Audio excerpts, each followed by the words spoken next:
Ouça agora a ministração da ADVIVA com o pastor Elder Vale. Aqui a palavra te alcança onde você está. Meus irmãos, eu estou animado por começar mais uma série. Animado porque o Senhor vinha falando ao meu coração há um tempo, e há um tempo eu já queria debruçar nos estudos das parábolas. As parábolas eram uma das ferramentas pedagógicas que o nosso Jesus utilizava para transmitir a sua mensagem. As parábolas eram um dos recursos que Jesus usava. Nos dias de hoje a gente ia categorizar na disciplina de recursos homiléticos que Jesus usava, que eram maneiras como Jesus usava para ser entendido, para ser compreendido. E Jesus sempre foi muito pedagógico. É verdade que Jesus, quando foi orientar os seus discípulos, ele disse que também falava por parábola, para que ele conseguisse ocultar a verdadeira mensagem dentro da mensagem. O próprio texto de Mateus, capítulo número 11, ou até mesmo onde esses textos são citados nas suas correlações, no livro de Lucas e no livro de Marcos, a gente vai encontrar Jesus dando essa explicação dos usos das parábolas. Então, o que nós vamos fazer nas próximas 5 quintas-feiras é olhar algumas parábolas que foram contadas. O número de parábolas, ele é um número um pouco incerto da quantidade de parábolas. Como assim, pastor? Se a Bíblia já é finita, como que o senhor está dizendo que é incerto a quantidade? Você vai encontrar pessoas que vão dizer assim, Jesus pregou 40 parábolas. Outros vão dizer, foram 48. Por quê? Porque, como eu disse no culto domingo, algumas epígrafes dividiram parábolas que eram únicas em mais de uma, como aconteceu com a do filho pródigo. E nós falamos isso na semana passada, no culto de domingo. Até o irmão Anderson fez questão de lembrar que nós estávamos juntos durante essa semana, que ele havia recebido essa informação durante a semana, de as 3 parábolas ou as 3 histórias contadas dentro de uma mesma parábola. E aqui no capítulo de número 13 de Mateus, Jesus vai contar 7 parábolas, se formos olhar as epígrafes mais comuns.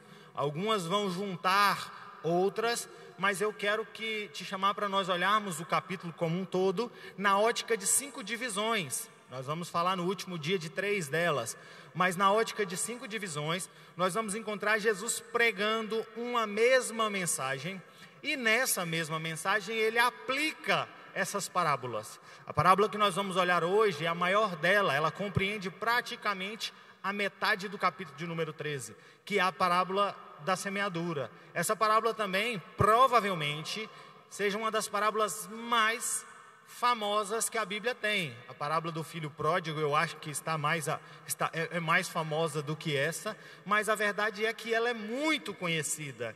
Essa parábola também tem uma característica que acontece em poucas situações, não é a única, mas em poucas situações você vai encontrar Jesus explicando a parábola. Ele não apenas conta a parábola, porque a parábola por si só já é para que os discípulos compreendessem uma linguagem mais comum, conhecida deles. Mas Jesus, nesta ocasião, o capítulo de número 13 vai dividir assim: Jesus aplica e conta uma parábola curta.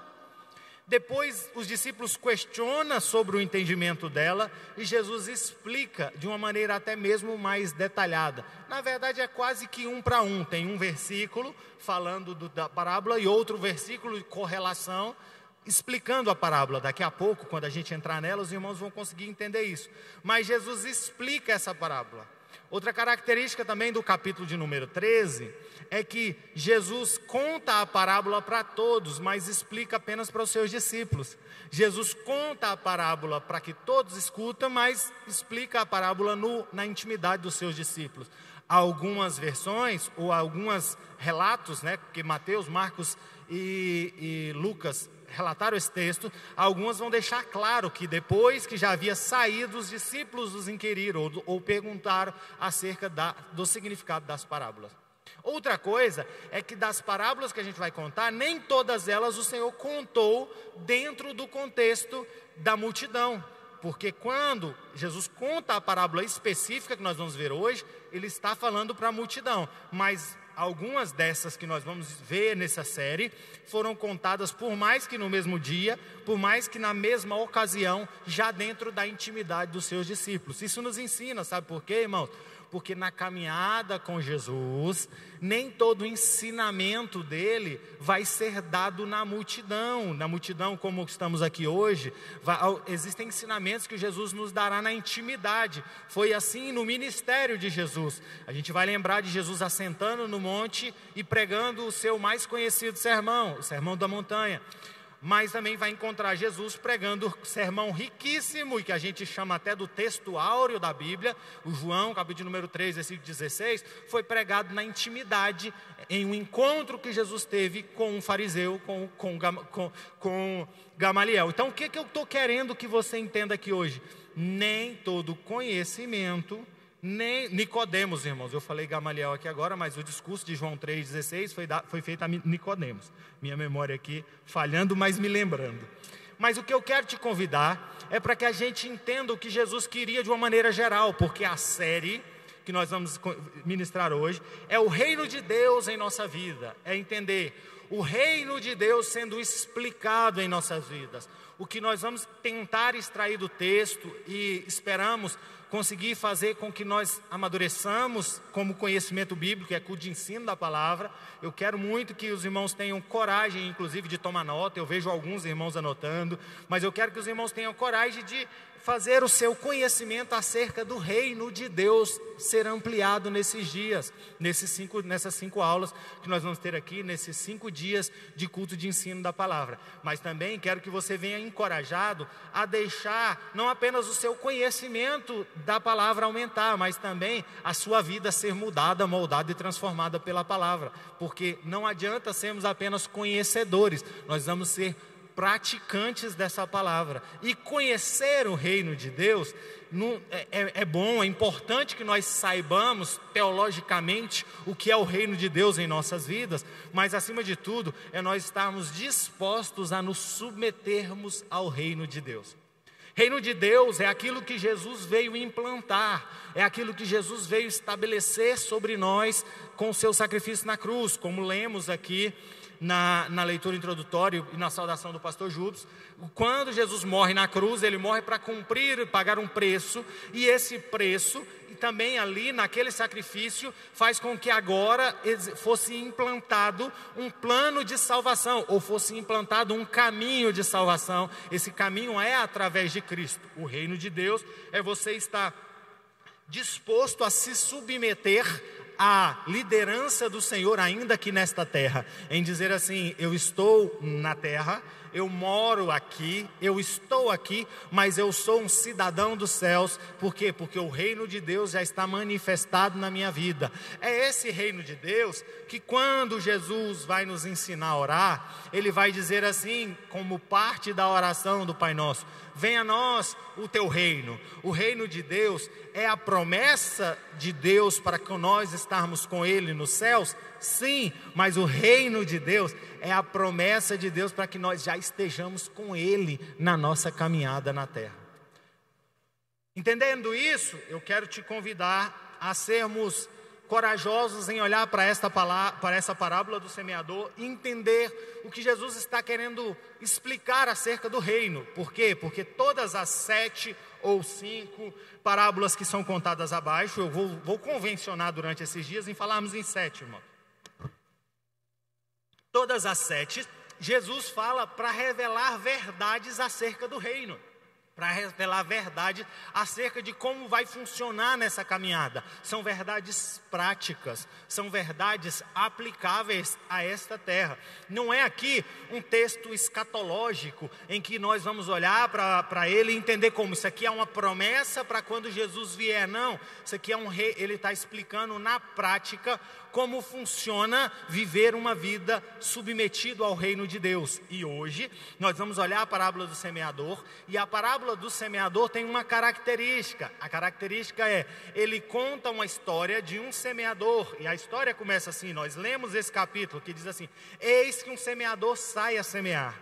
Mas todas as vezes que nós vamos olhar para uma parábola, nós precisamos entender o que o Senhor queria dizer. É um sentido figurado. Toda parábola, ela tem o objetivo de facilitar o entendimento. A parábola é como se fosse uma ilustração, é um testemunho que às vezes a gente conta, é uma história que a gente conta. Hoje, nos dias de hoje, a gente tem uma técnica, inclusive no marketing, que é o storytelling. Eu já citei isso aqui, mas a parábola tinha o objetivo de trazer algo que era bem usual no dia a dia das pessoas. E por que Jesus fala acerca de semeadura? Porque ele estava pregando aquela mensagem na Galileia, e o povo da Galileia, eles eram um povo rurícola, um povo que vivia da atividade rural.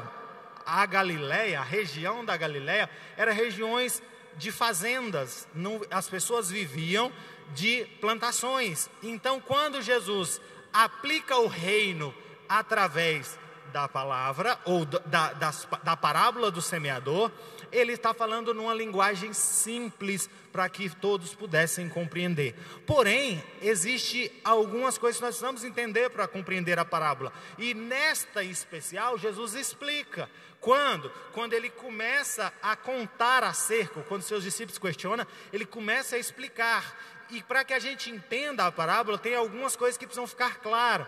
Eu sei que por vezes a gente pode usar essa parábola, entendendo eu e você como pessoas que estão semeando. E não estamos errados em fazê-lo. Por quê? Porque desde o momento em que nós somos feitos discípulos do Senhor, nós também recebemos uma missão. Essa missão nos é dada lá no Ide, em dizer: ide por todo mundo e levai o evangelho a toda criatura. Então, o semeador, ele pode ser uma figura que pode ser apresentada a alguém que já foi alcançado pela palavra, mas também, nesse momento, esse semeador aqui está falando acerca de Jesus no seu cumprimento do propósito. Jesus estava semeando, mas hoje eu e você somos semeadores. Volta e meia eu cito aqui uma frase que é muito falado pelo pastor Elismar Veiga, e eu lembro muito de ouvir, principalmente a sua filha Samara, que milita no campo missionário. Ela fala muito isso, ela fala que todo coração com Deus é um missionário.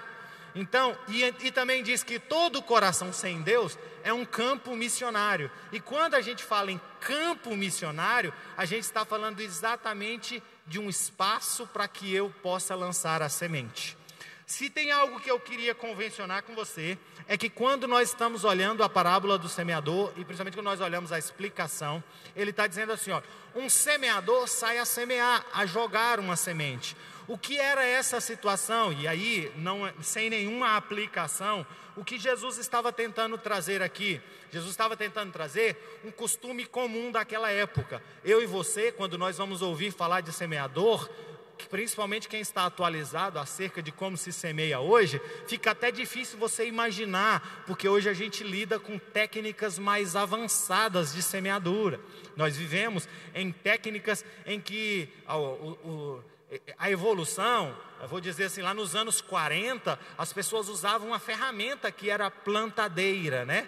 Hoje, a plantadeira, ela é toda computadorizada, vai alguém pilotando um equipamento, às vezes nem pilotando mais vai, porque já tem autônomos, e eles vão furando a terra, jogando a semente, vai antes dele a devida preparação da terra. Não, nós não estamos falando desse contexto. Eu quero te convidar a voltar atrás, em uma época em que se arava sim a terra, mas em uma condição bem mais precária, porque era feita apenas com auxílio de animais, e era feita uma plantação.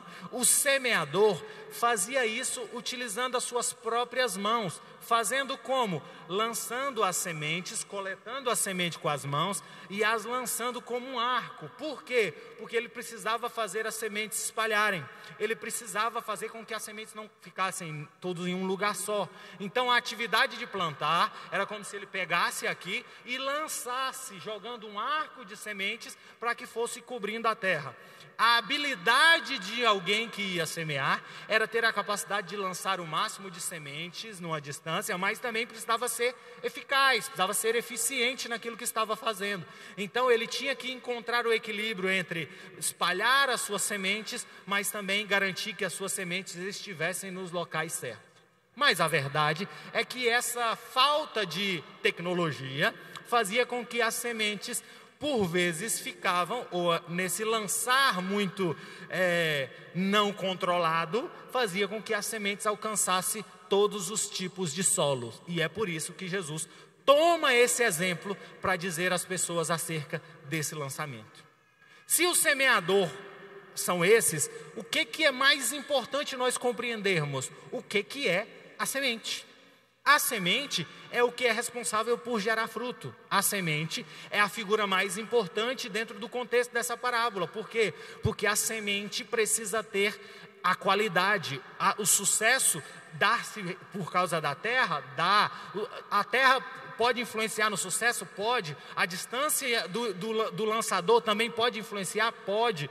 Mas a semente precisa ser uma semente de boa qualidade. E quando nós olhamos para essa parábola, não é o pastor Helder que está aplicando assim, foi o próprio Jesus que aplicou assim, dizendo: esta semente é a palavra. Esta semente é a pregação do Evangelho. Esta semente é você dizendo que Jesus Cristo é o caminho para a salvação. Essa semente, nos dias de hoje, é você dizendo: arrependei-vos e submetei-vos ao reino dos céus. Essa semente é: converta-se dos seus maus caminhos. Esta é a semente. E se tem algo que fica claro com a parábola, é a eficiência da semente. Quando Jesus está dizendo: olha, a semente é boa e ela cai em lugares, e o que faz o sucesso da semente é a maneira como a terra recepciona a semente. E aqui eu vou para a última figura do texto, que é onde nós aplicamos a parábola. É quem é, ou o que é o solo, ou o que são os tipos de solo. Os tipos de solo aqui são os corações que recebem a semente. Ou, se nós podemos dizer assim, o tipo de solo, dentro do contexto de comunicação, quando eu estou me comunicando, a mensagem pode ser a mesma, mas se eu falar a mesma palavra para alguns tipos de pessoas, nós teremos entendimentos diferentes. Por que nós temos entendimentos diferentes? Porque a mensagem vai depender da capacidade de absorção daquele que está recebendo. Essa capacidade de absorção se dá pelo contexto, pelo conhecimento já pré-existente, sim, mas se dá também pela capacidade de abrir o seu coração para escutar ou para entender a palavra. O que o pastor está tentando ensinar você aqui hoje? Parece que está complexo, mas se tiver demais, fica ligado que jazinho você vai começar a entender isso aí de uma maneira mais direta. É que quando Jesus está dizendo assim, tinha terra em existiam vários tipos de solo, e daqui a pouco nós vamos encontrar Jesus apontando no texto 4 tipos de solos que recebiam a semente. Ele está dizendo assim, é a mesma semente, mas a maneira ou a medida em que alguém o recebe, ou a receptividade daquela terra para acolher a semente, vai fazer com que seja frutífero ou não aquela semente. Do ponto de vista da mensagem, isso fica muito evidente. Por quê? Porque se nós não compreendermos ou nós não entendermos que nossos corações precisam estar preparados, transformados, moldados, devidamente quebrados para que nós recebamos bem a semente. Se nós compreendermos isso, nós vamos entender isso do ponto de vista do reino. E Jesus está falando e vai explicar várias nuances do reino, mas ele começa dizendo: o reino vai ser estabelecido com uma palavra. E essa palavra não vai ser aceita por todos. Por quê? Porque vão ter corações prontos e vão ter corações que não vão receber. E o que vai diferir isso? É o caráter, ou é o entendimento, ou até mesmo a abertura, ou a humildade. Eu gosto muito do texto de Tiago, porque Tiago vai dizer isso, que nós sejamos humildes para acolher a palavra. E se tem se tem uma palavra que é bem dos nossos dias, em que faz todo sentido para que nós compreendamos essa parábola, é que nós vamos estar macios, ou transformados, ou humildes o suficiente para recebermos a semente em nossos solos. E Jesus começa dizendo assim: o semeador vai lançar uma semente, que é uma semente boa. A qualidade da semente é inquestionável. O semeador vai lançar essa semente, e essa semente vai alcançar vários tipos de solo. E eu preciso que você hoje aqui entre para essa parábola, não dizendo assim: agora eu quero conhecer isso. Eu sei que provavelmente muitos irmãos já até ouviram essa mensagem, já conhecem a aplicação, ou simplesmente leram o texto, porque ela é amplamente explicado, né? Mas o que eu queria te encorajar a olhar para esse texto é com a humildade de tentar entender como está o seu coração à medida em que você tem recebido a palavra. E Jesus começa contando aos seus discípulos, projeta para mim, Sil, versículo de número 4, dizendo: e ao semear, uma parte caiu à beira do caminho, e vindo as aves a comeram. Jesus está dizendo que quando ele lança a semente, vai ter semente que vai cair na beira do caminho.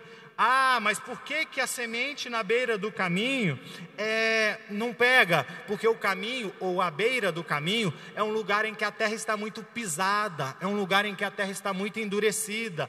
E ao explicar essa parábola, Jesus vai explicar essa aplicação lá no versículo de número 19. Projeta aí, Sil, o versículo de número 19. Você vai entender o que é a semente na beira do caminho quando Jesus fala o 19. Ele diz assim: olha, essa semente da beira do caminho é todos que ouvem a palavra do reino e não a compreendem.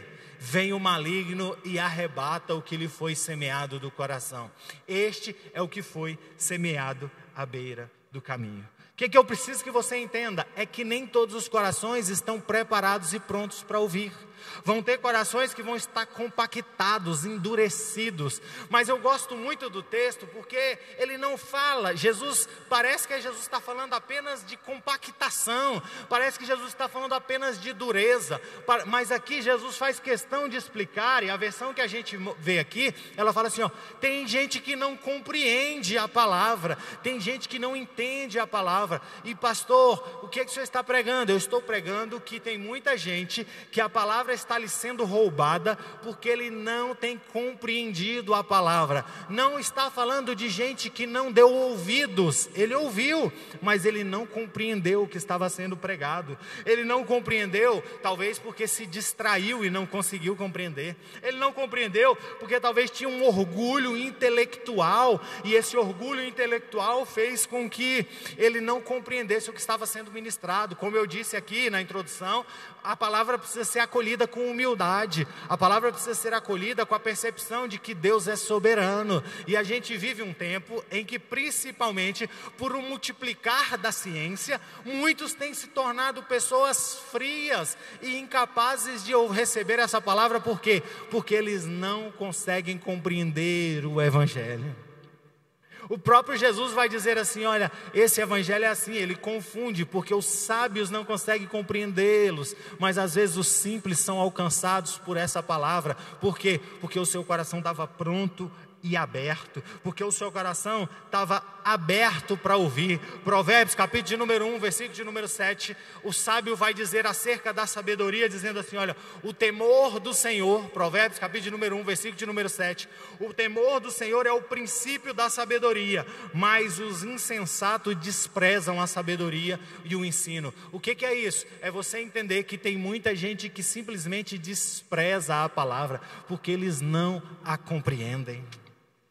O problema é que muitos deixam a palavra, ou que as aves roubam, ou que o inimigo rouba a palavra, é porque muitos acabam não deixando o seu coração compreender por completo. Se eu entendo que esse entendimento é fruto de humildade, tem muita gente que luta contra a palavra e a mensagem que está sendo pregada. Tem gente que não deixa o processo de infiltração acontecer, porque ele está endurecido. Sabe por quê, irmãos? Porque esta palavra não vai entrar nos nossos corações sem provocar um abalo nas nossas estruturas. Essa palavra não vai entrar no nosso coração sem arrancar alguma coisa do lugar. Então, se eu e você não estivermos disponíveis para que esta palavra encontre o nosso coração amolecidos ou afofados para escutar essa palavra, nosso orgulho ou os nossos endurecimentos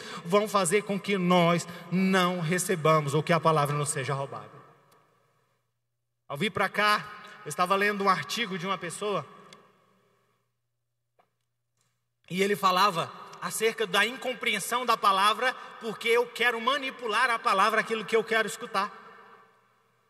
Às vezes a palavra nos é roubada e ela não produz fruto em nós, porque eu quero manipular ela à minha boa vontade, né? Talvez, até o exemplo que esse pastor citava, ele dizia assim, às vezes alguém vem para o culto, cheio de problemas dentro da sua casa, com seu casamento em ruínas, pensando em deixar tudo para trás, o pastor está pregando uma palavra dizendo, Deus vai arrancar, Deus vai tirar da sua vida tudo que tem te feito sofrer. Ela vai chegar para casa e vai dizer, Deus me deu uma direção de acabar com o meu casamento. Por quê? Porque ela quis manipular a compreensão da palavra para aquilo que lhe era conveniente. Sabe o que é isso? São corações endurecidos que querem manipular o entendimento, e é por isso que a raiz ou a semente não consegue entrar onde você não dá espaço para que a palavra molde você e não você limite a palavra.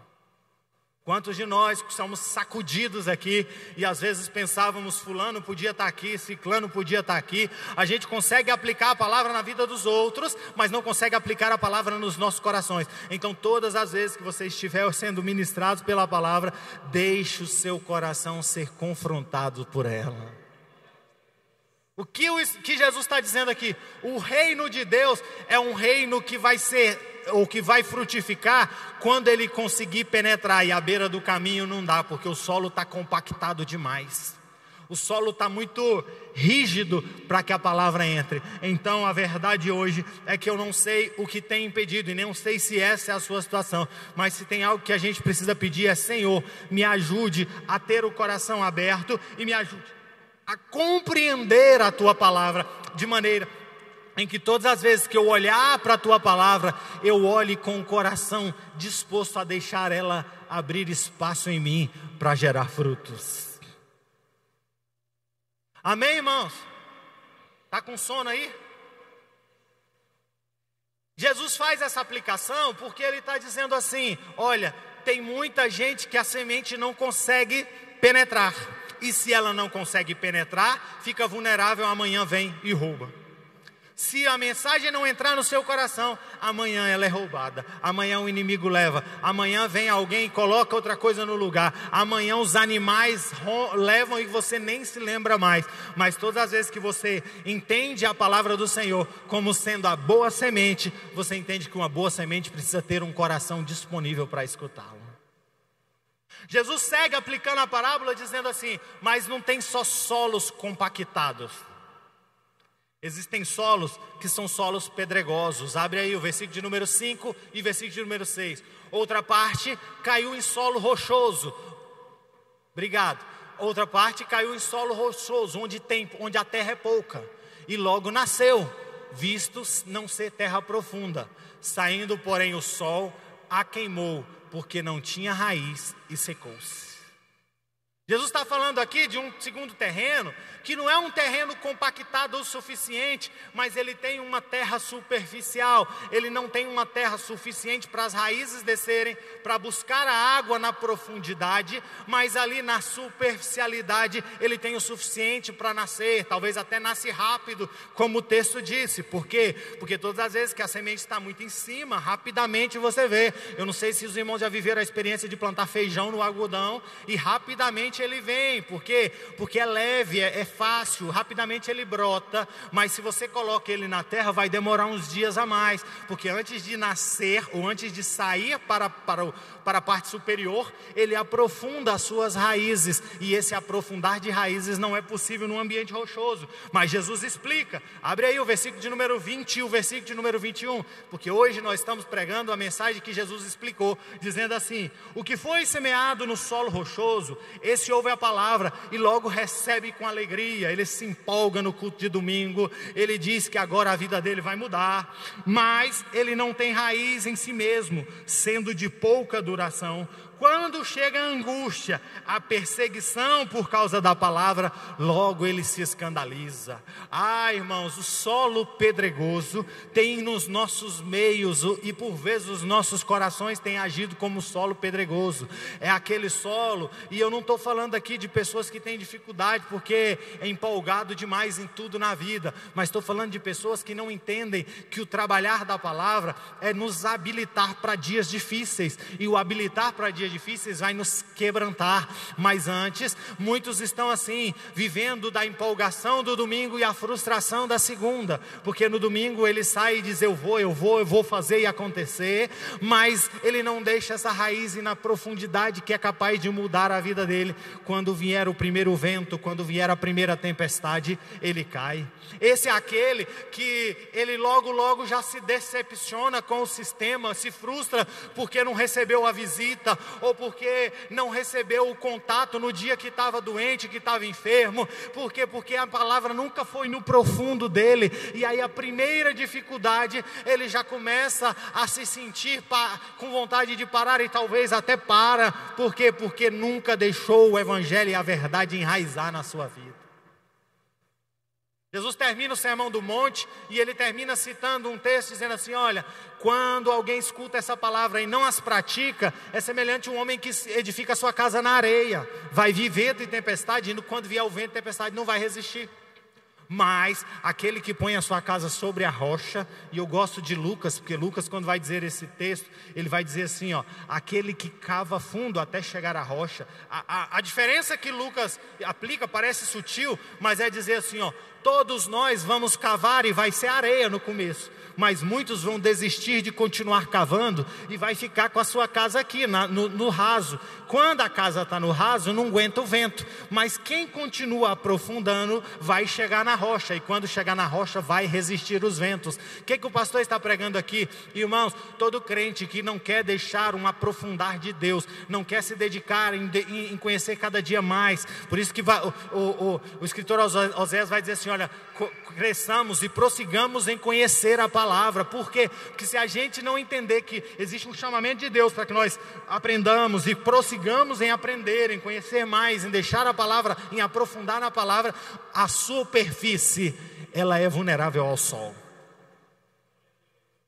Pastor, o que é isso? É assim, irmãos, o evangelho do domingo, a mensagem do domingo, ela vai conseguir fazer a semente chegar na superfície, mas a semente que desce no profundo é a sua vida com Deus, a sua vida de oração, a sua vida de devocional, é o Senhor tratando o seu problema de cada dia. A semana é muito comprida para você se alimentar só do domingo, até mesmo do domingo e da quarta, porque é injustiça eu fazer uma aplicação como essa com os irmãos na quarta, mas o Senhor está chamando você a viver uma vida de profundidade. Tem muita gente vivendo um evangelho de solo pedregoso, sem profundidade para com o Senhor, fundamentado, talvez até espalha, cresce, mas espalha sem profundidade, sabe? Eu ganho tempo de igreja, eu vou ficando velho na igreja, né? Mas sem maturidade, sabe por quê? Porque a maturidade você não ganha na horizontal, a maturidade é na vertical, é na profundidade para com Deus. A maturidade não vai vir de quanto tempo você já vem aos domingos, quanto tempo você já adquiriu o hábito. Eu falei de hábito aqui, do hábito do microfone, mas às vezes a gente já pegou o hábito de vir à igreja, mas é apenas expansão lateral, a gente não consegue mais descer em profundidade. E o que o semeador está falando do reino, é que o reino de Deus precisa encontrar solos disponíveis aí profundo. O solo pedregoso não ora mais. O solo pedregoso, ele não tem mais uma vida diária de devocional com Deus. O solo pedregoso, ele já fica apenas daquilo que lhe é ofertado ou que lhe é comunicado nos cultos da palavra, ou até mesmo ele desenvolve alguns hábitos de ser submetido a mais mensagens, mas nunca abre o texto para dizer: Senhor, agora eu quero ir na profundidade contigo, porque como eu disse aqui, tem coisas que o Senhor vai te falar aqui no domingo, mas tem coisas na profundidade que Ele vai falar no 1 a 1, você e Ele na sua casa. Amém, irmãos? O reino de Deus não é para viver na superfície.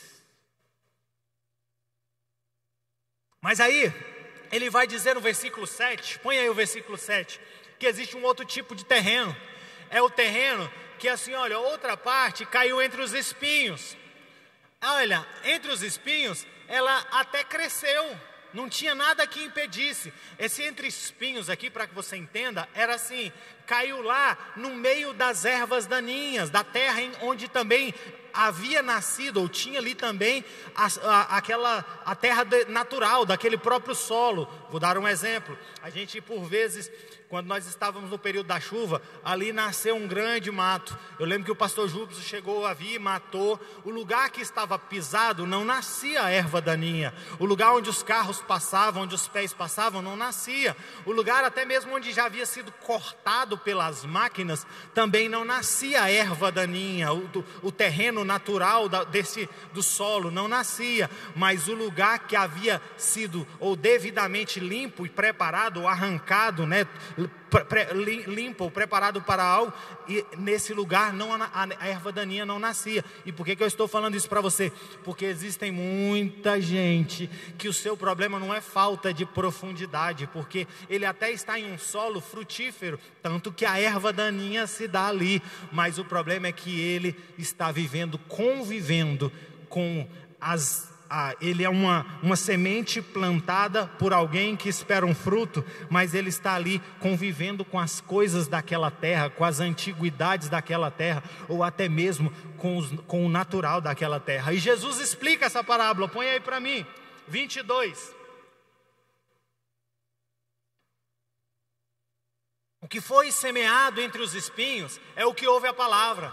Porém, as preocupações deste mundo e a fascinação das riquezas sufocam a palavra e ela fica infrutífera. Olha a profundidade do que Jesus está pregando, irmão, sobre o reino. Está dizendo assim, olha, tem gente que o problema dele é porque ele é duro demais para a palavra penetrar e mudar ele. Tem gente que ele é raso demais para a palavra conseguir, para suportar. Ele até nasce florido, bonito, as pessoas pensam, eita, ali vai vir uma grande árvore, mas antes de frutificar, o sol põe ele embora. Ou nos primeiros dias vem até, começa a florar, mas o sol manda embora. Por quê? Porque não teve profundidade. Mas aqui Jesus está dizendo, tem gente que até poderia ter profundo, mas ele é sufocado pelas coisas que já habitavam nessa terra. Ah, pastor, lá no 7 isso não estava claro, mas no 22 isso fica claro. Jesus dizendo, olha, semeado entre espinhos, é dizendo assim, é gente que não consegue se desligar das coisas desse mundo. As coisas desse mundo estão sufocando ele. Irmãos, eu digo, e quando eu estava sendo ministrado por essa palavra, uma das coisas que mais tem me subsidiado aqui, inclusive é um material que eu recomendo aos irmãos, é um livro do pastor John MacArthur. Ele até faleceu no ano passado. Ele fez um comentário de todas as parábolas bíblicas, e ele falava muito isso, sobre como os espinhos são os maiores obstáculos da igreja desse século. Por quê? Mas eu gosto que ele fala assim, ó, é o maior obstáculo da igreja desse século, mas se a gente for olhar, a Bíblia deixa muito claro da dificuldade que isso era desde o princípio. Sabe por quê? Porque quando a gente entende o reino, a gente vai entender que o reino exige que eu decida arrancar tudo que possa me distanciar de viver a vontade do Senhor. Tem outro texto, outra parábola, mas não vou pregar ela aqui esses dias, por isso que eu vou citar. Jesus vai contar de um jovem que chega para ele e diz, Senhor, que farei para herdar a vida eterna? Não é parábola, não é história mesmo. Aí ele vai dizer assim, olha, você quer herdar a vida eterna? Então você precisa guardar os mandamentos. Ah, mas isso eu já faço. Ah, então você precisa pegar e ele fala, não, mas eu faço isso muito bem. Ah, estou resumindo os mandamentos. Ele resume os mandamentos para o jovem na intenção de quê? De herdar o reino. Aí Jesus diz para ele, então vai lá, vende tudo que você tem, dá aos pobres e me segue. Aí ele diz, não, Jesus, aí eu não posso não. E Mateus capítulo de número 19, versículo de número, eu anotei, 22. Mas o jovem, ouvindo essas palavras, retirou triste, porque era dono de muitas propriedades. Sabe qual é o problema? É que um dia ele escutou uma palavra que diz para ele, isso aqui vai ter que deixar para trás. E aí ele diz, não, isso aqui eu não sou capaz de deixar para trás. Eu estou pregando uma mensagem que está dizendo assim, o que nos impede de frutificar? O coração endurecido nos impede de frutificar.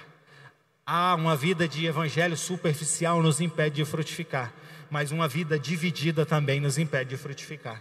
Eu dizendo assim, eu sou do reino, mas eu também sou deste mundo. Eu quero que o Senhor prepare para mim, mas eu quero a qualquer custo também prosperar neste mundo. E Jesus está dizendo, se você não entende que o meu reino, ele é um reino de completude, você não entendeu ainda o meu chamado. Quem estava aqui na semana passada viu que nós ministramos sobre Esther. E Esther, José, é o exemplo que todo mundo quer de dizer assim, Deus pode prosperar os seus, pode, mas Deus prospera os seus por propósito. Deus não prospera os seus para te deixar confortável neste mundo, porque não é esse o compromisso dele com esse mundo. Deus prospera os seus para o propósito dele, porque o compromisso de Deus para com Deus nesse mundo é, eu vou contigo onde você for, eu vou contigo nas suas dificuldades, eu vou contigo nas suas batalhas, eu vou contigo nas suas guerras. Vai ter guerra, vai ter dificuldade, vai ter batalha. O problema é que a gente quer viver uma vida em que nós não estamos dispostos, quando tem que dividir, ou melhor, quando eu tenho que escolher, eu não escolho pelo reino, eu não escolho por viver com o Senhor. Pastor, mas isso parece que o Senhor está pregando uma verdade, que é a verdade que todo mundo vive, todo mundo escolhe o Senhor, mas claro que tem que trabalhar, tem que viver o pão, tem que trabalhar, tem que viver o pão, mas eu não sei você, mas a gente vive um tempo cada dia mais frustrado com a influência da igreja. Essa semana eu comentava com os irmãos aqui na igreja, dizendo assim, olha, em uma conversa off, dizendo, olha, a gente não dá para acreditar que dos nossos políticos pseudos cristãos, nós veremos sair algo que efetivamente vai trazer solução. Por quê? Porque aqueles homens, aqueles representantes que estão lá até mesmo compondo uma bancada, dito ser bancada evangélica, por vezes estão deixando o seu coração ser dividido.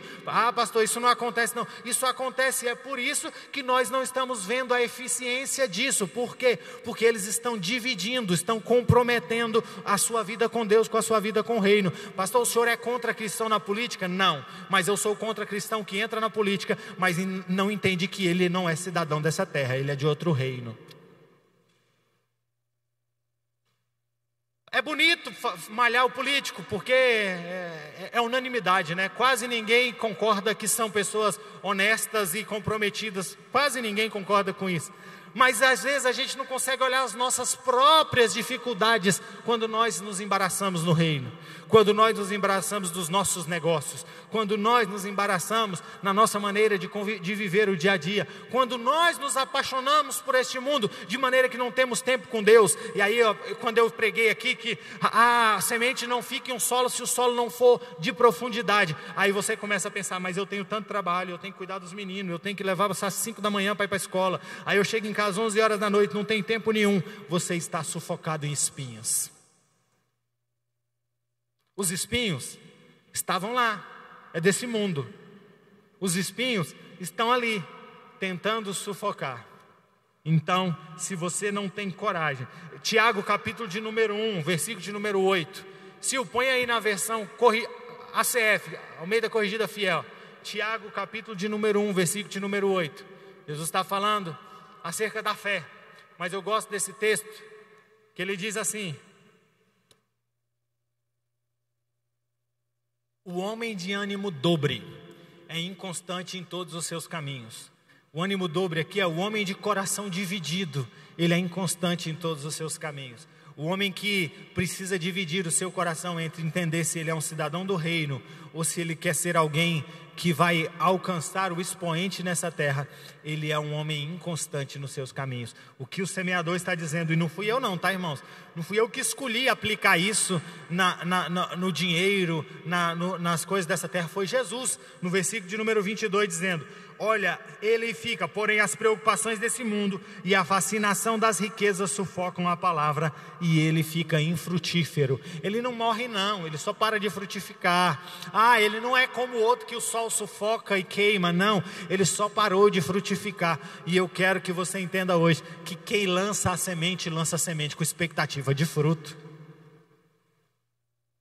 Quem lança a semente, o semeador saiu a semear, ele não está pondo uma árvore para a sombra. Essa semente é uma semente com expectativa de frutos. E se tem expectativa de fruto, as coisas desse mundo nos impedem de frutificar. Então tenha coragem de dizer: Senhor, vamos limpar para que eu receba a semente. Mas a parábola diz que tem solos que recebem a semente. Versículo de número 8, vamos terminar. Irmão, parece que hoje eu estava até preparado para cantar aqui, achando que eu ia falar só 30 minutos. O versículo de número 8, ele diz assim, ó, mais outra, ou e outra, volta lá para o NA. Mas o que foi semeado, outra enfim, obrigado, eu estou confundindo aqui mesmo. Outra enfim caiu em boa terra e deu fruto a 100, a 60 e a 30 por 1. Ah, pastor, o que é uma palavra que alcança, o que cai em boa terra? Versículo de número 23, Jesus explica, né? E hoje aqui eu só aplico, porque Jesus já explicou. Vamos lá, o que é? Versículo de número 23, mas o que foi semeado em boa terra é o que ouve. Ouvir foi só o da boa terra, irmão? Não foi. Jesus disse que o da beira do caminho escutou. Diz que o do pedregulho escutou. Jesus disse que o que estava entre os espinhos escutaram. Mas o que muda é o que eu faço depois que eu escuto. Mas ele escuta e ele compreende. O primeiro não compreendia. Sabe por quê? Porque o seu coração estava duro demais para compreender. Compreender que evangelho é renúncia. Compreender que a palavra do reino vai me exigir escolher entre caminhar para essa terra ou caminhar para o céu. Eu preciso compreender que a mensagem do Senhor, ela é reta e ela provoca mudança em mim. Ela não se molda para o meu interesse. Eu que me moldo para o interesse da palavra. Isso é compreender. E quem recebe a palavra e compreende, esse frutifica e produz. Não sei como você termina esse entendimento, mas eu termino entendendo que a chave está em compreender. Compreender é você receber, entender e deixar e fazer disso o seu entendimento. Sabe, já ouviu alguém que fala bem assim, quando você explica para alguém e aí você está tentando justificar, aí ele fala bem assim, olha, entendi, explicou, mas não justificou. Ou não, compreendi o que você disse, entendi o seu lado da história, mas não resolve. O compreender da palavra de Deus é você entender que existe um propósito no evangelho que foi pregado e eu preciso me submeter à semente. Eu disse aqui que a semente, a terra precisa estar flexível o suficiente para deixar as raízes da semente ir moldando. Não é a terra quem vai dizer. Se a terra ficar dura e tentar limitar o avançar da semente, não virão os frutos. Ficarão apenas, ou vai ser sufocado pelo sol. Mas se a terra for flexível, ela absorve. Esse compreender da semente é a absorção, de maneira em que você consegue deixar essa palavra entrar no seu coração e essa palavra transformar o seu ambiente. Tem algo que a gente percebe na semente ou na semeadura, é que a terra para se produzir, e eu disse que naquele tempo não se arava tanto, hoje gasta-se tanto na compactação da terra, na preparação da terra, na adubação da terra. Sabe por quê? Porque você pode pegar uma semente boa como é o evangelho, se a terra não estiver pronta para receber, disponível para receber, com coragem para receber, a gente não tem a mudança de vida. Tiago, no capítulo de número 21, ele vai dizendo assim, ó, capítulo 1, 21, versículo de número 21. Portanto, deixando toda a impureza e acúmulo da maldade, acolha com mansidão a palavra implantada em vocês, a qual é poderosa para salvá-la. Olha, o acolher com mansidão aqui é dizer assim, ó, acolha com uma terra pronta e disponível para dizer, Senhor, se o Senhor quiser entrar nessa área, penetrar nessa dificuldade, penetrar aqui, Senhor, onde o Senhor tiver que entrar e moldar e crescer, Pai, importa é que o Senhor cresça e que eu diminua, importa é que a terra esteja toda tomada para servir ao propósito da semente, porque se a terra estiver toda preparada, tomada para servir, vai vir fruto abundante. Esse fruto abundante é um sinal de vida preparada. E eu vou terminar, e vou mesmo, tá, irmãos? Não é aquele terminar que a gente fica mais 15 minutos, não. Que o Senhor possa trabalhar em nossos corações. Sabe, irmãos, dentro do processo da semente, ou dentro do processo da semeadura, existe hoje, né, nos dias atuais, mas sempre existiu um processo de trabalhar a terra. E eu digo para os irmãos hoje que nós não trabalhamos a terra mais sozinho. Eu não venho aqui dizendo para você, olha, você precisa arrancar de você essas impurezas. Não, você precisa deixar o Espírito Santo de Deus arrancar de você. Porque hoje eu e você temos os nossos corações arados, tratados pelo poder do Espírito Santo. E é por isso que quando Paulo vai apresentar fruto do Espírito, ele vai dizer assim, é o Espírito quem molda você, é o Espírito quem gera em você. Parece que o Espírito é a árvore, mas hoje aqui o Espírito é aquele que vem antes da semente, preparando, até porque a própria palavra vai nos dizer em João capítulo número 16, versículo número 8, que é Ele quem nos convence, Ele convence o mundo do pecado, da justiça e do juízo. Sabe o que é ser convencido do pecado e do juízo? É o Espírito Santo arando a terra e preparando a terra para a semente. É o Espírito Santo nos moldando. E nós vamos terminar essa mensagem questionando que solo meu coração tem sido, se meu coração tem sido endurecido, se meu coração tem sido raso, se meu coração tem sido afobado em espinhos. É noite de nós dizermos, Espírito Santo de Deus, como o salmista certa vez clamou, cria em mim um coração puro, ara meu coração, Senhor, quebranta meu coração, quebra, Senhor, a minha vida. O celeiro, ou a história, né, de Jeremias com o oleiro, eu gosto do texto, que o texto diz que o vaso se quebrou, mas quando a gente foi cantar o corinho, a gente cantou assim, quebra a minha vida e faça de novo. Eu já vi gente até apresentando isso na crítica teológica, mas eu gosto muito de olhar para esse texto na inocência de entender alguém que cantava compreendendo que tem o Espírito Santo ajudador, que é capaz de quebrar a nossa natureza humana, e é Ele quem transforma um homem fadado a obras carnais em um homem capaz de produzir frutos espirituais. Então eu e você podemos sim dizer, Senhor, quebra esse meu coração enrijecido e prepara ele para ser uma boa terra.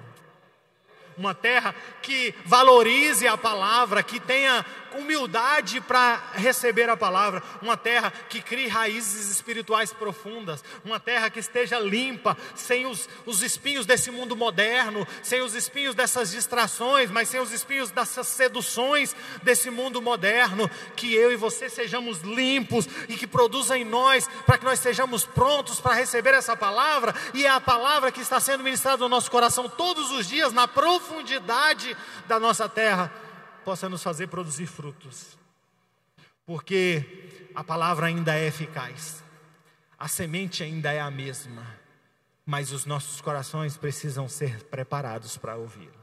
Hoje o Espírito Santo de Deus está chamando a igreja para ser boa terra. Hoje o Espírito Santo de Deus está chamando você para ser boa terra. Hoje o Espírito Santo de Deus está dizendo assim, olha, se você estiver pronto, a boa terra você vai ver não só uma árvore frondosa, mas vai ver frutos sendo produzidos através daquilo que Deus tem falado e tem feito através de nós. A parábola do semeador, ela está dizendo assim, olha, Deus consegue arar e preparar o coração para receber a palavra. Ele faz isso através da sua obra regeneradora, através da sua obra santificadora, que o Espírito Santo de Deus age em nós. Para quê, pastor? Para que eu e você sejamos um solo fértil, para que haja colheita abundante no tempo certo. Amém, irmão? Se coloque de pé.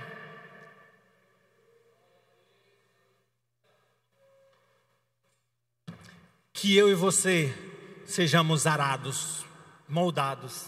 Irmãos, o arar de Deus vai revolver estruturas, irmãos. O arar de Deus vai movimentar a terra. Quantos aqui já plantaram, ainda que num vasinho? Você pode, se você tiver um vasinho velho lá, de 10 anos de terra, e você decidir jogar uma semente lá, você, um jardineiro, vai provocar ela, vai afofar a terra. Então o arar de Deus vai provocar abalos nas nossas estruturas. E é por isso que tem que ter coragem para orar e dizer: Senhor, prepara meu terreno, me faz um vaso, me faz uma terra fértil, porque o Senhor vai mexer nas suas estruturas. Mas se você, assim como eu, recebe essa palavra com vontade de ver mais frutos do Senhor produzindo através de você, tenha coragem de orar ao Senhor e dizer: Pai, a tua palavra foi pregada. Sabemos, Senhor, que nós, por nós mesmos, nós temos todos esses tipos de solo em nossos corações. Por vezes nós estamos vendo o nosso orgulho endurecendo o nosso coração. Quer seja, Pai, por vezes a nossa displicência em não nos aprofundarmos em viver uma vida de profundidade contigo, ou até mesmo a sedução do mundo que nós estamos vivendo, tem sido espinhos que nos sufocam. Mas esta noite a tua palavra foi aplicada e o teu reino está sendo apresentado ou manifesto, descortinado a nós, como sendo algo que exigirá de nós a capacidade de ter os nossos corações revolvidos. Então, Pai, começando em mim, mas sobre cada um dos corajosos que clamam nesta noite, que o teu Espírito Santo venha, Senhor, movimentar as nossas estruturas, venha, Senhor, preparar o nosso solo. Pai, venha, Senhor, nos moldar, nos preparar para receber essa semente, a palavra que vem sobre nós hoje, mas também a palavra de confronto que vem no amanhã, ou a palavra de mudança e de santificação que tem vindo sobre nós, um chamamento ao arrependimento que precisa ser diário, constante sobre as nossas vidas. Pai, que nossos corações sejam humildes, sejam preparados, sejam terras férteis, terras preparadas para ouvir a tua semente. Pai, sabemos, Senhor, que o problema não é porque a terra não era uma terra que frutificava, mas é porque tinha pedras, mas é porque estava pisada, compactada, ou porque estava comprometida em espinhos. Por isso, Senhor, prepara o nosso coração por completo, para que nada impeça o Senhor de frutificar em nós e através de nós. Pai, em nome de Jesus, eu oro por cada um dos seus filhos e te peço que esta palavra gere em nossos corações, em nome de Jesus, amém e amém. Irmãos, na semana que vem nós vamos falar sobre o joio e o trigo, mais um exemplo de semeadora. E eu queria te fazer um pedido. O primeiro é: esteja aqui conosco na próxima quarta. E o segundo, traga mais alguém para ouvir a palavra. Serão 4 dias e eu creio que vai ser um crescente de Deus em nos apresentar o reino. Encerramos aqui esta ministração. Que esta palavra gere frutos em você. Saiba mais sobre a nossa igreja em adviva.com.br.